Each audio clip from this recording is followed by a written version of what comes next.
ಒಂದು 9 inch plate ಅನ್ನ ತೆಗೆದುಕೊಂಡ್ರೆ 50 ಭಾಗ ಸೊಪ್ಪು, ತರಕಾರಿ, ಕಾಳು ಹಾಗೂ ಹಣ್ಣುಗಳಿರಬೇಕಾಗತ್ತೆ. ಸಾಕಷ್ಟು ಹಣ್ಣುಗಳಲ್ಲಿ ವೈಟಮಿನ್ ಸಿ ಇರುತ್ತೆ. ಮತ್ತೆ ಈ ಖರ್ಜೂರ, ಅಂಜೂರ, ಸೊ ಇವೆಲ್ಲದರಲ್ಲೂ ಕೂಡ ಐರನ್ ಕಂಟೆಂಟ್ ತುಂಬಾ ಜಾಸ್ತಿ ಇರುತ್ತೆ. ಕಾಳುಗಳನ್ನ ನಾವು ಸೇವಿಸಬೇಕಾಗತ್ತೆ. ಈ ಕಾರ್ಬೋಹೈಡ್ರೇಟ್ಸ್ ಅನ್ನ ತುಂಬಾ ಜಾಸ್ತಿ ಸೇವಿಸಿದ್ರೆ ಕಂಟ್ರೋಲ್ ತಪ್ಪುವಂತ ಚಾನ್ಸಸ್ ಇರುತ್ತೆ. ನಮಗೆ ಹಾರ್ಟ್ಗೆ ಬೇಕಾಗ್ತಕ್ಕಂಥ ಒಳ್ಳೆ ಆಹಾರಗಳು ಯಾವುವು, ಹಾಗೆ ಯಾವ ಆಹಾರಗಳನ್ನು ಸೇವಿಸಬಾರದು.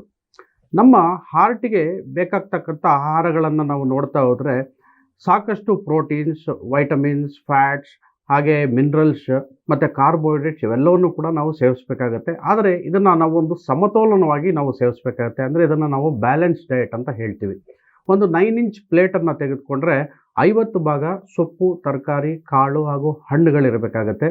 ಒಂದು 25 ಭಾಗ ಕಾರ್ಬೋಹೈಡ್ರೇಟ್ಗಳಿರಬೇಕಾಗತ್ತೆ. ಹಾಗೆ 25 ಭಾಗ ಪ್ರೋಟೀನ್ ಮತ್ತು ಫ್ಯಾಟ್ಸ್ ಇರಬೇಕಾಗತ್ತೆ.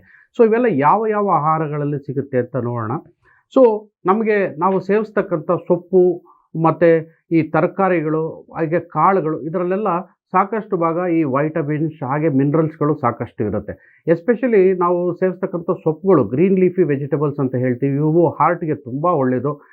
ದಂಟಿನ ಸೊಪ್ಪಿರ್ಬೋದು, ಸಬ್ಬಕ್ಕಿ ಸೊಪ್ಪಿರ್ಬೋದು, ಹಾಗೆ ಈ ನುಗ್ಗೆ ಸೊಪ್ಪಿರ್ಬೋದು, ಪಾಲಕ್ ಸೊಪ್ಪು, ಇವೆಲ್ಲರೂ ಕೂಡ ಹಾರ್ಟ್ಗೆ ತುಂಬ ಒಳ್ಳೆಯದು. ಇದರಲ್ಲೆಲ್ಲ ಸಾಕಷ್ಟು ಆ್ಯಂಟಿ ಆಕ್ಸಿಡೆಂಟ್ಸ್ ಇರುತ್ತವೆ, ವೈಟಮಿನ್ ಸಿ ಇರುತ್ತೆ, ಹಾಗೆ ಮಿನರಲ್ಸ್ಗಳು ಕೂಡ ಸಾಕಷ್ಟು ಮಟ್ಟದಲ್ಲಿ ಇರುತ್ತೆ. ಇದರ ಜೊತೆಯಾಗಿ ಕ್ಯಾಲ್ಶಿಯಮ್ಮು ಕೂಡ ಇರುತ್ತೆ. ಇವೆಲ್ಲವೂ ಕೂಡ ಹಾರ್ಟ್ಗೆ ತುಂಬ ಒಳ್ಳೆಯದು.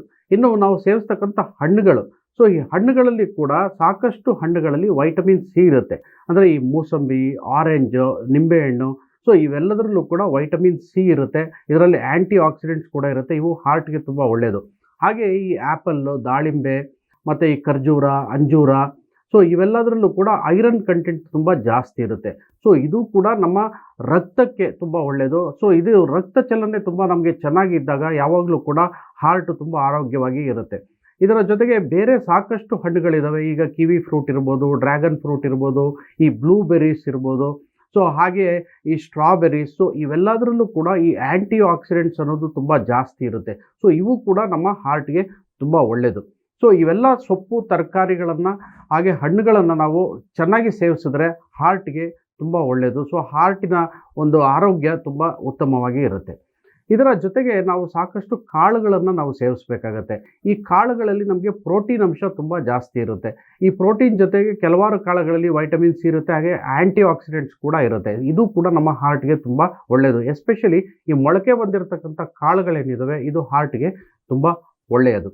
ಹಾಗೆ ನಾವು ಕಾರ್ಬೋಹೈಡ್ರೇಟ್ಸನ್ನು ತೆಗೆದುಕೊಂಡ್ರೆ ನಾವು ಸೇವಿಸ್ತಕ್ಕಂಥ ಈ ರೈಸ್ ಇರ್ಬೋದು, ಅದರ ಜೊತೆಗೆ ಚಪಾತಿ, ಮುದ್ದೆ, ಸೊ ಇವೆಲ್ಲವೂ ಕೂಡ ನಾವು ಏನು ಇದು ಕಾರ್ಬೋಹೈಡ್ರೇಟ್ಸೇ ಆಗುತ್ತೆ. ಸೊ ಈ ಕಾರ್ಬೋಹೈಡ್ರೇಟ್ಸನ್ನು ನಾವು ಒಂದು ಲಿಮಿಟೆಡ್ ಕ್ವಾಂಟಿಟಿಯಲ್ಲಿ ನಾವು ಸೇವಿಸಬೇಕಾಗತ್ತೆ.